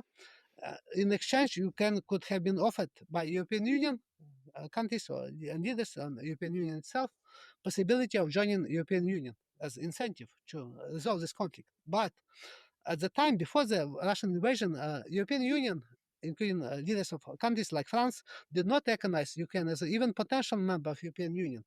And they did not support kind of peaceful resolution of this conflict. They basically supported the same policy which was led by Biden administration to kind of to just to kind of reject all demands of Russia and to support Ukrainian government led by Zelensky in confrontation with Russia, in conflict with Russia. So there was a kind of policy which became also very clear after the Russian invasion. France and other European Union member countries in the European Union, they became kind of more militarized. They became to support kind of more waging war in Ukraine, proxy war in Ukraine. They supported weapons. They gave weapons, military support, financial support, political support, kind of humanitarian support to the Ukrainian government, and they also started to oppose a peaceful resolution of this war after election of Donald Trump. And even in the last few days, the leaders of France, Macron specifically, the new leader of Germany, a new chancellor of Germany, and also a new British prime minister and prime minister of Poland visited Ukraine, and they issued ultimatum basically to Russia to kind of accept the ceasefire proposal, which was offered by U.S. President Donald Trump, and otherwise, they said that they would impose sanctions against Russia. So basically, this kind of format of this ultimatum was not about peace, because this was more basically this was a way to kind of stop any possibility of peace deal, because kind of such form of ultimatum would not be kind of accepted by Russia, and this is what happened. Russia rejected this kind of ultimatum, which was kind of presented as supporting kind of ceasefire agreement. Even so, before this, Western governments opposed such a ceasefire agreement, and now they say they support this. But again, given this in form which would not be acceptable to end this war, so I think this is, just continuation of this policy in which Macron and other Western governments, they want to continue this war, because for them they invested a lot of money, they invested prestige of their countries. So for them, defeat of Ukraine would basically defeat their own defeat. And this is why they want to continue this as long as possible. Kind of even so, there is no real possibility of changing outcome of this war. they, I think, view this as their own kind of personal investment because their political prestige, their also possibility to stay in power also depends to a large extent on, as the same happens with Zelensky, this depends to a large extent on this continuation of this war, because otherwise they would have to admit defeat with all the negative consequences and all the changes in the world order, which I mentioned, which is, I think, could have been avoided and prevented, but this was uh, not a policy which was chosen by Macron and other leaders of European Union. What is the difference between Western propaganda and Russian propaganda, if there is any at all? Yes, I examined this in my book. 'Cause I examined all the narratives. I examined Russian propaganda, Ukrainian propaganda, and Western propaganda. This is like all. This is like, I think, it is important to understand that this is not the first war in which all different countries, different governments promote their own perspective, kind of, and their own propaganda kind of narrative about conflicts. This is very common. So this is it would be very strange if there was no propaganda by Russia or propaganda, there was no propaganda by West or Ukraine. Even so, each of these countries' propaganda, they say that they are the ones who tell the truth, and they accuse other kind of like Western and Ukrainian governments accuse only Russia of doing propaganda, and Russia accuses Western and Ukrainian government of doing propaganda, but actually, in case all of them, basically, according to my research and evidence, are doing propaganda to various extent. And so, in this case, for instance, as I mentioned already, Russia falsely claimed that its invasion of Ukraine was illegal, even though it's illegal under international law. They also falsely claimed that there was genocide of ethnic Russians or Russian speakers in Ukraine, which is not supported by evidence. They also said that again they said that Ukraine was a colony of the United States, which is not the case. Kind of Ukraine is not colony; it's a client state. They also said that Ukraine is Nazi state, which is not the case. Ukraine is not Nazi state.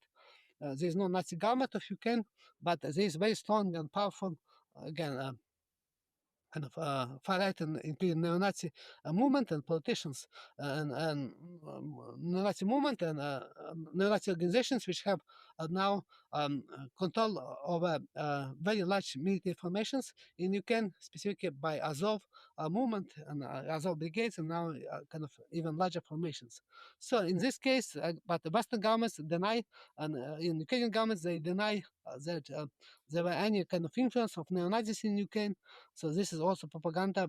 Kind of, they also falsely claim that there was a genocide of ethnic Ukrainians, that Russia wanted to invade and occupy entire Ukraine, make it part of the new Russian Empire, which I mentioned. They claim also that Russia wanted to occupy and invade other countries. There is no such evidence right now, and so this is, I think, propaganda by each side. This is very common, and I can say also media, which is supposed to be independent media in the West, because in media in Russia and Ukraine are controlled by the governments basically. So they are not independent, they are not free to extent which would be in the case in the West. So basically, Ukrainian and Russian media, they report and just present this conflict from a perspective of their respective government. This is not a debate. There are no alternative opinions given, and in the media, with some exceptions of um, kind of, but this is very limited exceptions. But in the West, media is regarded as free media, but actually, according to my research about media coverage, Western media also, to a large extent, follows their own governments, their own politicians in coverage of foreign conflicts. This is called indexing theory, which basically says that the media coverage is driven not by facts on the ground, not by the evidence, but by perspectives of this reflection of perspectives of political elite in the government or major opposition parties. And because there is no major opposition or government officials in the West, with the exception now of Donald Trump and his administration, which had a kind of opposite view or critical perspective on this conflict, or kind of they media basically represented all this conflict as a kind of based on propaganda, disinformation. And only now, Trump admitted basically and stated, and members of his administration stated that this is a proxy war, that Ukraine cannot join NATO, that Ukraine is not able to win the war. So this is now became admitted by Trump administration, but again, even Trump, in his statements, also give a lot of false information. For instance, he claims that there are millions of people killed in Ukraine, which is not the case. He says that many Ukrainian cities are destroyed, which is not the case, like with exception of Mariupol or cities in Donbass, which are, again, not much smaller compared even to Mariupol.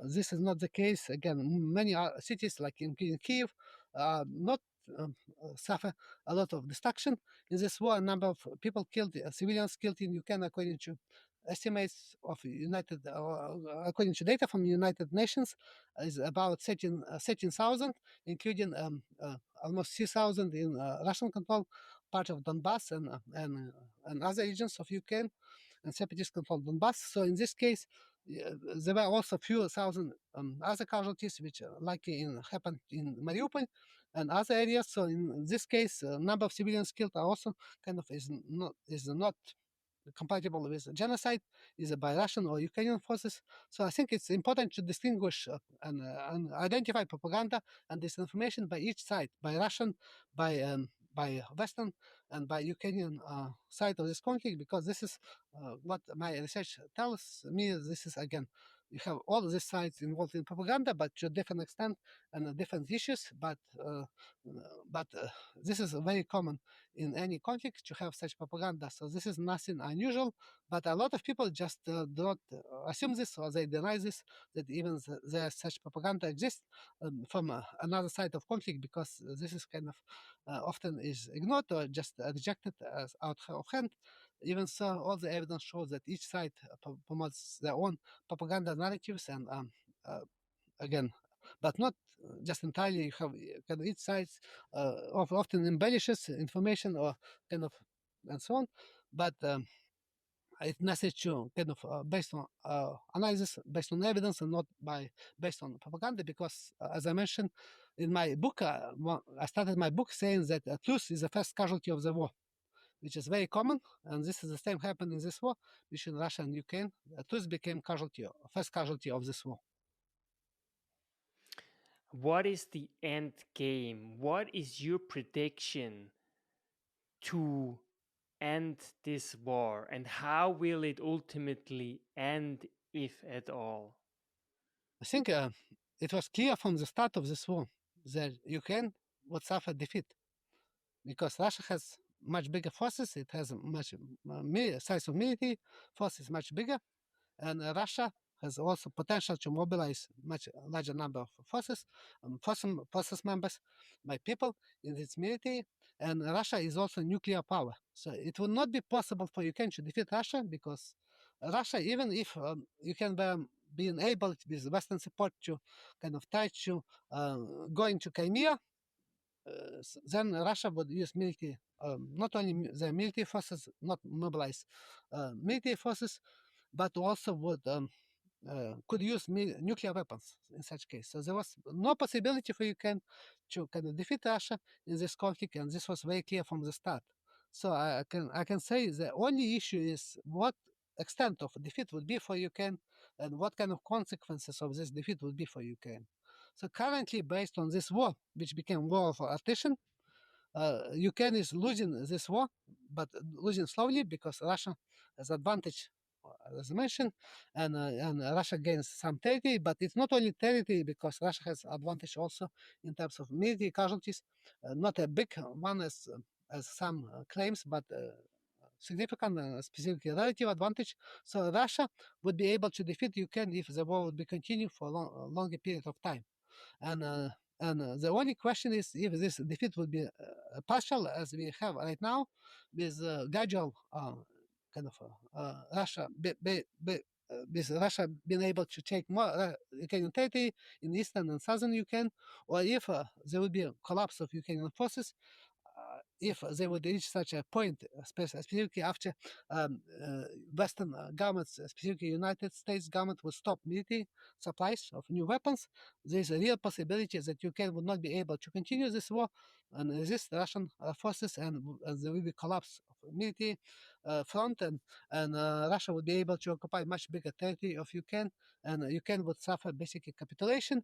But I think right now we can say that in any case, defeat of Ukraine is basically almost 100% certain. The only question is how much it will be, and this would also mean a defeat of the West, which I mentioned, because we have a proxy war. So again, the best way to avoid this defeat or minimize, not avoid this defeat because it's already too late, but to minimize extent of this defeat, minimize negative impact on Ukraine and the West, is to have a peaceful agreement, peace deal, which could have prevented this war, in the first place. But it was possible now to have peace deal to end this war and minimize negative consequences to Ukraine, and minimize also defeat of Ukraine, and defeat and potential catastrophic defeat for Ukraine, which can happen. And the same applies to the West, because the longer war continues, Russia would have more advantage, and there is a much stronger possibility of catastrophic defeat of Ukraine.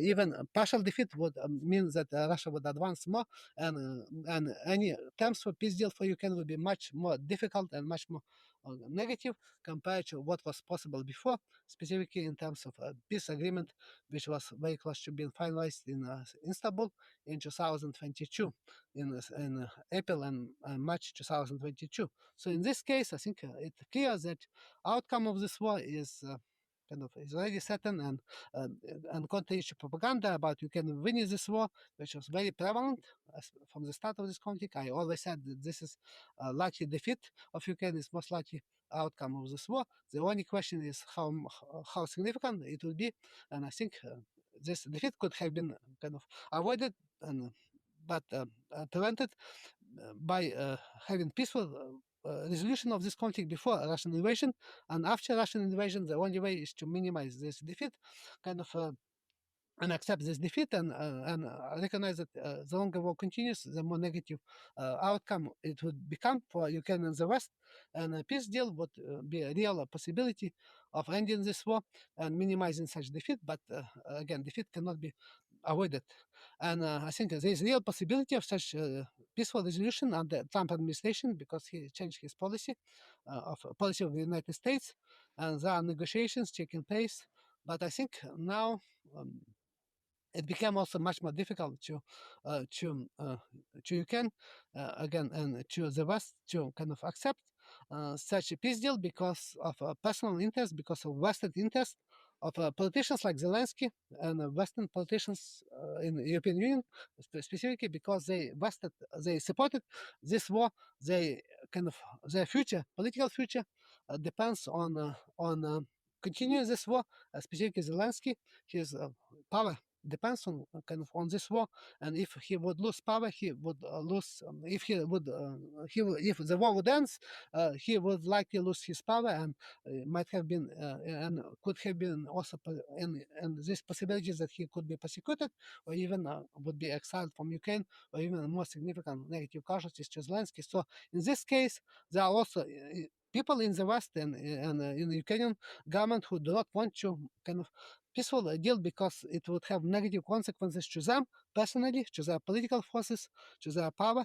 Even so, this is a negative continuation of this war, which is again would end in defeat for West and for Ukraine, would have more negative consequences to their countries and to people in these countries. So I think this is a very kind of clear choice, and outcome is also very clear.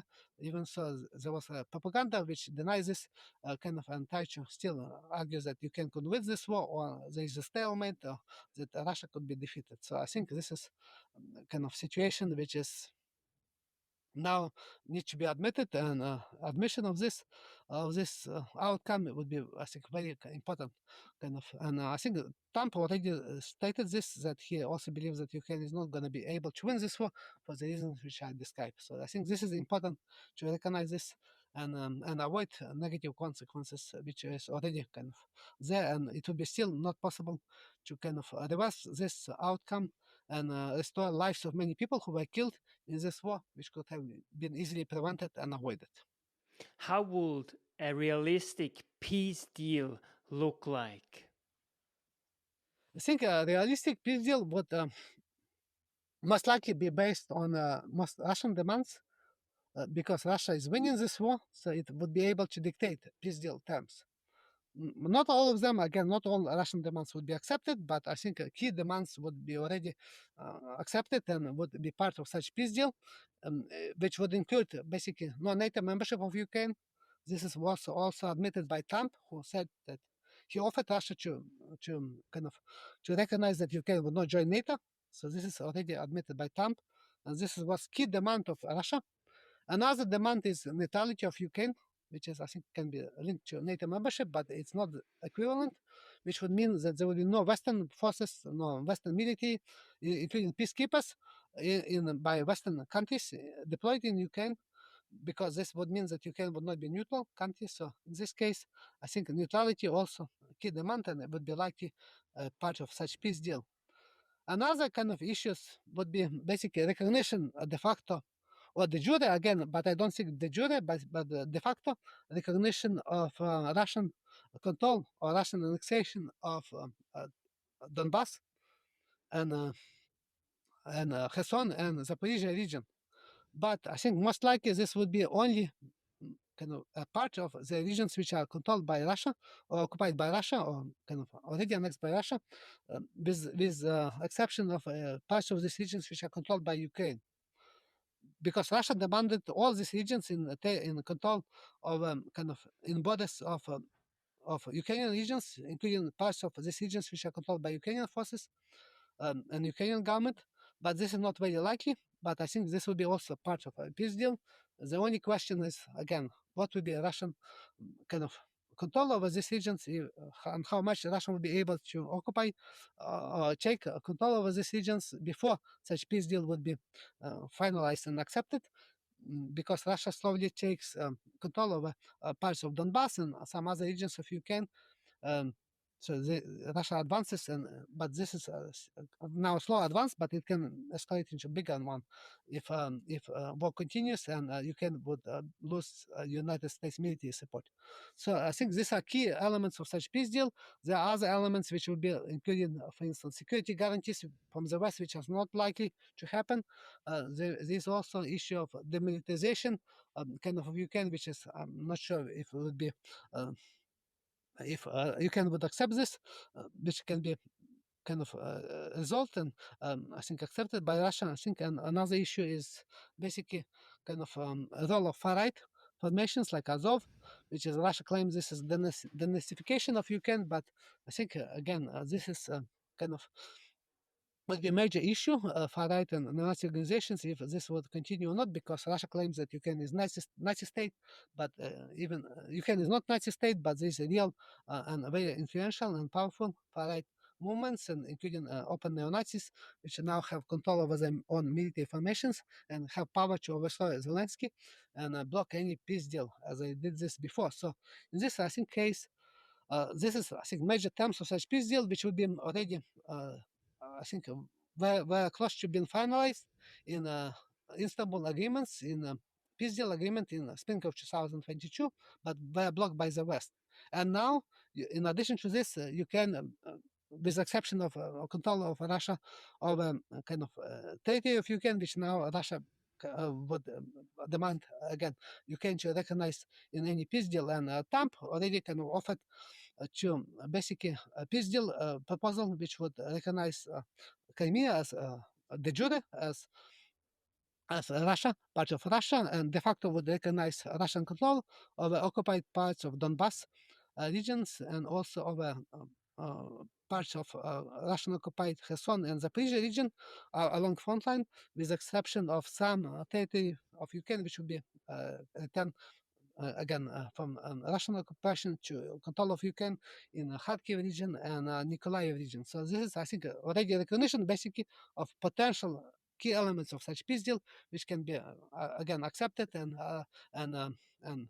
by all sides, but obviously, not all sides would be satisfied with such a peace deal, but I think this is a much better outcome than continuation of this war, because specifically for Ukraine and for the West, because the longer war would continue, the worse terms for peace deal would be, and even Russia might be able, if this war would continue, even try to kind of achieve a total capitulation of Ukraine, which is not likely to happen.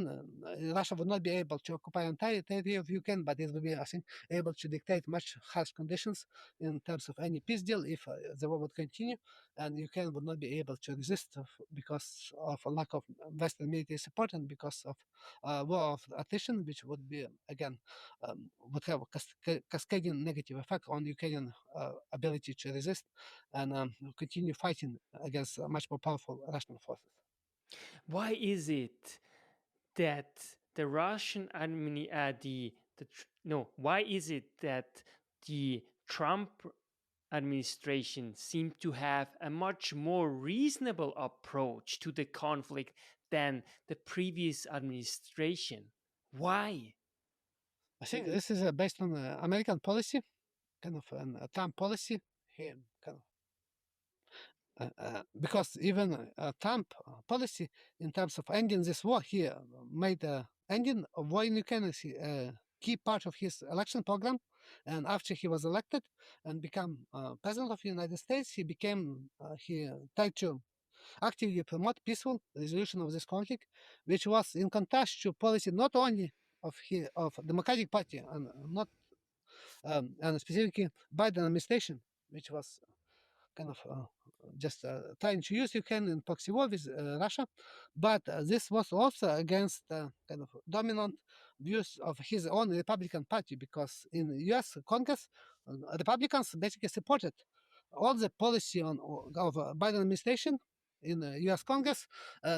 Kind of voting for all this military support and all sanctions and so on against Russia during Biden administration. Only Trump, after he was elected, he was able to sway this not only policy of the United States, but also policy and kind of policy position of the Republican Party, whose members now support Trump in the U.S. Congress and kind of and specifically concerning ending of this war.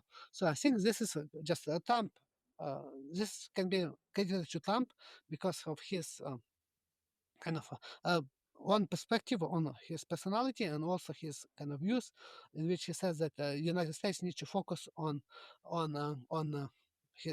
kind of making again America kind of resolving conflicts in the world and kind of without war, and also trying to kind of have peaceful resolution of such conflicts and also try to focus on domestic issues.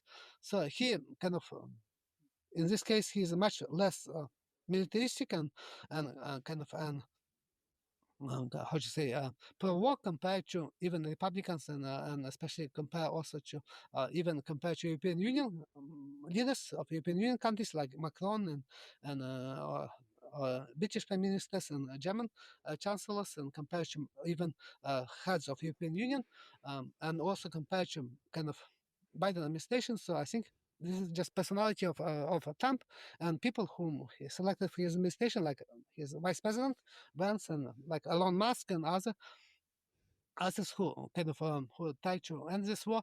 But I think they still kind of.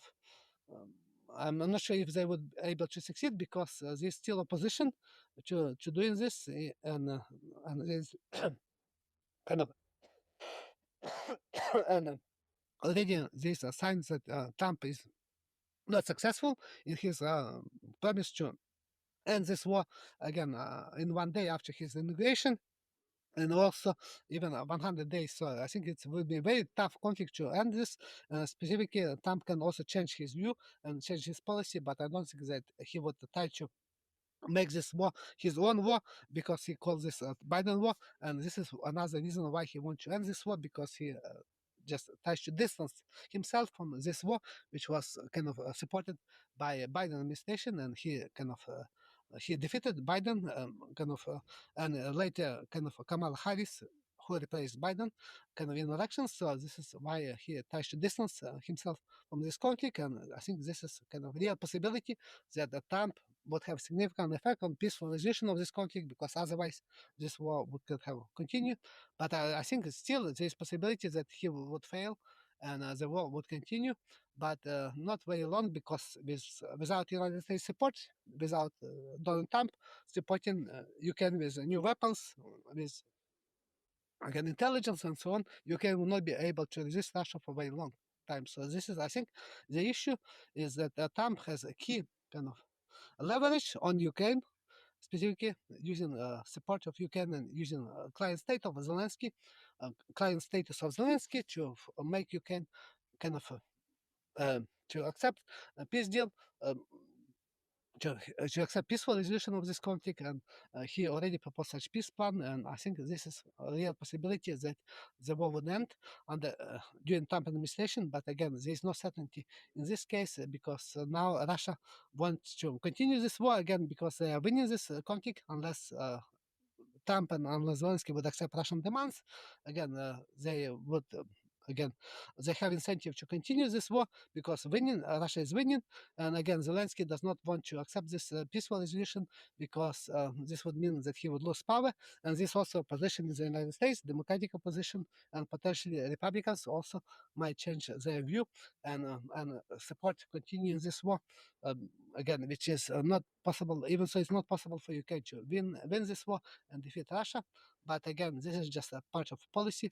So I think Trump administration is kind of is very important kind of in this case, because they changed this policy radically.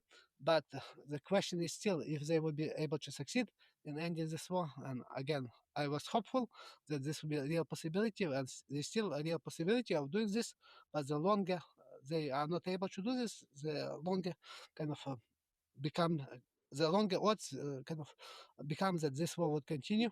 So I think still we can see if this war would end soon, because with a peaceful resolution, or if it will continue, and there is a real possibility of even a bigger defeat of Ukraine with much more much more negative and catastrophic consequences for Ukraine and the West. Last question. What do you make of Zelensky's proposal to meet Vladimir Putin in Istanbul this Thursday? I think Zelensky accepted this offer of Putin of direct talks between Ukraine and Russia, um, only because this was support this peace talks directly direct peace talks were supported by Donald Trump. So again, Zelensky opposed such peace talks with Russia, and even he issued a decree of in September of 2022, which prohibited any talks with Russia. So so he still this decree is still not repealed, and so he prohibited any talks with Russia. But now he accepted this in reversal of his previous position when he rejected such peace talks with Russia. He demanded ceasefire, 30-day ceasefire, basically, which Russia rejected. And so this decision, basically, this proposal by Zelensky to meet with Putin in Istanbul is, I think, is just a public relations move or kind of theatrical performance to kind of try to make these negotiations kind of fail. Because it's not likely that Putin would attempt and meet with Zelensky, because Putin said that he does not recognize Zelensky as a legal president of Ukraine because of expiration of his presidential term, which is again not specified in the constitution. And also, Putin is not likely to meet with Zelensky, kind of to have similar kind of performance as kind of conflict, open conflict, televised live on cameras and so on publicly, as happened with Zelensky and Donald Trump during a visit of Zelensky to Oval Office.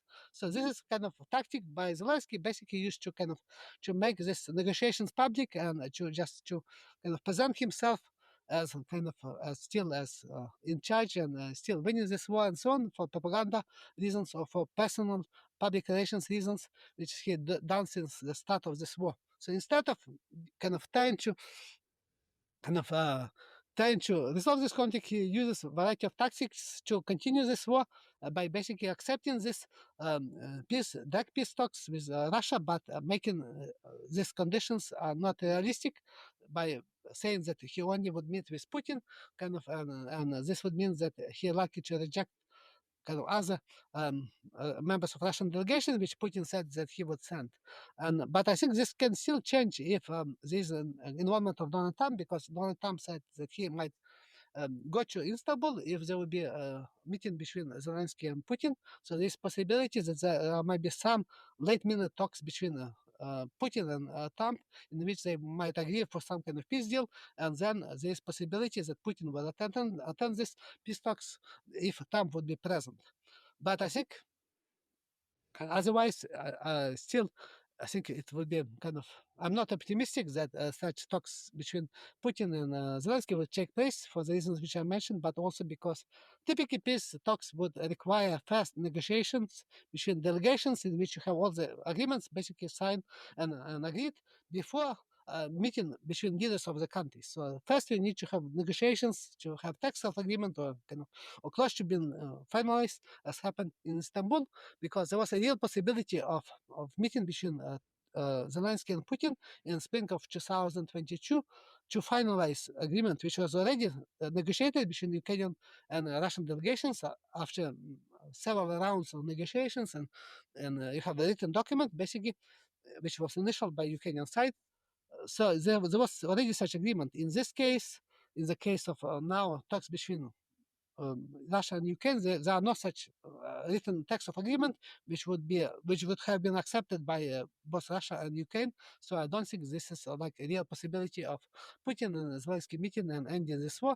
And Zelensky basically proposal is just another kind of public relations move, which he kind of tactical move in order to kind of just basically derail such peace talks and prevent this war from ending, because this is not beneficial for him. He basically would lose power and would lose even kind of his maybe freedom, and there's even possibility of losing his life if he would again if the war would end, or if he would sign a peace deal, because of far right backlash, and this possibility that he might be even again overthrown by the far right if he would sign such peace deal with Russia on Russian terms, or kind of or recognize even de facto Russian control over territories of Ukraine, because this is again kind of a major issue in Ukrainian politics, and even so now there is no opposition to this, so there's still a very significant far right movement, and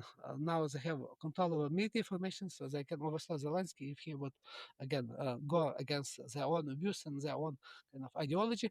So I think this is why one of the reasons why Zelensky also reluctant to have negotiations basically, and he prefers to have this kind of tactics as he did in the Oval Office with Trump. So he basically tries to repeat this with Putin, but I don't think this kind of Putin would accept this, and Putin again just offered this kind of direct peace talks, also in order to kind of respond to this ceasefire agreement, ceasefire proposal, which was presented by leaders of European Union countries and Zelensky as basically ultimatum.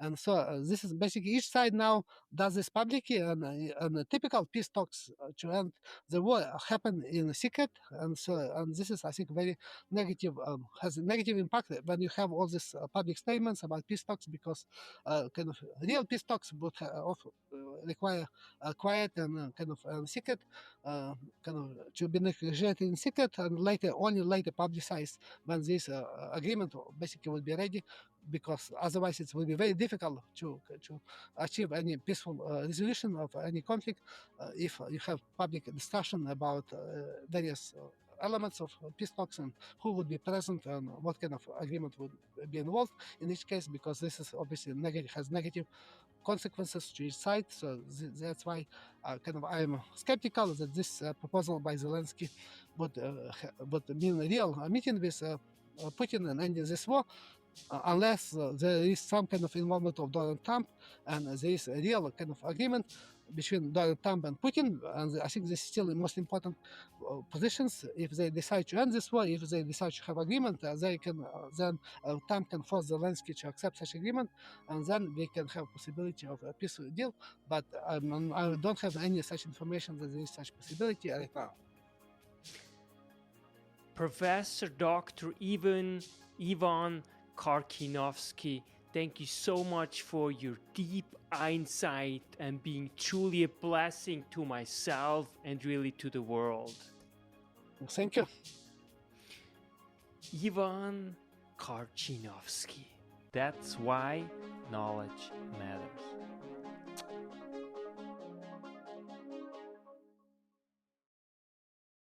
Make your life a masterpiece. Visit now programs.d-ykm.com. Meant to make you grow.